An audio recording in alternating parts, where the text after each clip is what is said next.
ଆପଣମାନଙ୍କୁ ସ୍ୱାଗତ କରୁଛି ମୋର ୟୁଟ୍ୟୁବ୍ ଚ୍ୟାନେଲ୍ ମିତ୍ରାସ୍ ପେଣ୍ଟିଂକୁ। ମୁଁ ଆଜି ଆପଣମାନଙ୍କୁ କ୍ୟାପିଟାଲ୍ ୱାଇ ଲେଟରରେ ବାଡ଼ କରିକି ଦେଖେଇବି। ଦେଖନ୍ତୁ, ୱାଇ ଲେଟର ବନେଇଦେଲା ପରେ କିଭଳି ଭାବରେ ଜଏଣ୍ଟ କରି ମୁଁ ପକ୍ଷୀର ବଡ଼ିକୁ ବନେଇଥିଲି, ତାପରେ ପକ୍ଷୀର ଲାଞ୍ଜକୁ।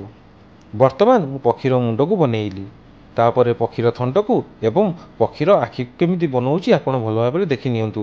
ଆପଣମାନେ ନିଜେ ମଧ୍ୟ ଘରେ ଟ୍ରାଏ କରି ଡ୍ର କରିପାରିବେ। ବର୍ତ୍ତମାନ ଡାଳ କରିସାରିବା ପରେ ମୁଁ ପେନସିଲରେ ସେଡ଼ିଂ ଦେବାକୁ ଯାଉଛି। ପେନସିଲ ସେଡ଼ିଂ ଦେବା ଦ୍ୱାରା କ'ଣ ହୁଏ ନା, ଆମର ଚିତ୍ରଟି ବହୁତ ସୁନ୍ଦର ଦେଖାଯାଏ। ସାଙ୍ଗମାନେ, ମୁଁ ଆଜି ଆପଣମାନଙ୍କୁ ଏକ ସାମାଜିକ କଥା କହିବି। ବର୍ତ୍ତମାନ ରେଜଲ୍ଟ ବାହାରିବାର ଟାଇମ୍। ବହୁତ ପରୀକ୍ଷାର ଭିନ୍ନ ଭିନ୍ନ ପରୀକ୍ଷାର ରେଜଲ୍ଟ ବାହାରୁଛି।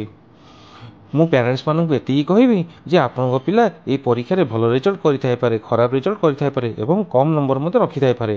ତେଣୁ ମୁଁ ଏତିକି କହିବି ଯେ ଆପଣମାନେ ଆପଣଙ୍କ ପିଲା ଯଦି କମ୍ ମାର୍କ ରଖୁଛି ତାହେଲେ ତାକୁ ହତୋତ୍ସାହିତ କରନ୍ତୁ ନାହିଁ।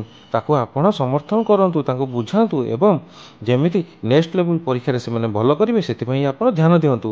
କାରଣ ବେଳେବେଳେ କ'ଣ ହୁଏ କି, ପ୍ୟାରେଣ୍ଟସ୍ମାନଙ୍କର ରିଆକ୍ସନରେ ପିଲାମାନେ ସୁଇସାଇଡ଼୍ ମଧ୍ୟ କରିବାକୁ ପଛାନ୍ତି ନାହିଁ।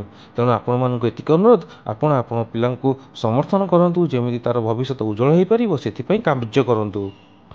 ବର୍ତ୍ତମାନ ମୋ ପକ୍ଷୀମାନଙ୍କର ପେନସିଲ ସେଡ଼ିଂ ସରିବା ଉପରେ। ବର୍ତ୍ତମାନ ମୁଁ ପକ୍ଷୀ ଦୁଇଟି ବସିଥିବା ଡାଳକୁ ସେଡ଼ିଂ କରିବି। ଦେଖନ୍ତୁ କିଭଳି ଭାବରେ ମୁଁ ପେନସିଲରେ ସେଡ଼ିଂ କରୁଛି। ଏହି ସେଡ଼ିଂ କରିବା ଦ୍ୱାରା ଚିତ୍ରଟି ଭଲ ଦେଖାହେଉଛି। ବାଃ, କି ଭଲ ଲାଗୁଛି ମୋର ଏହି ଚିତ୍ରଟି। ଆପଣମାନେ ମଧ୍ୟ ଘରେ ଚେଷ୍ଟା କରିପାରିବେ।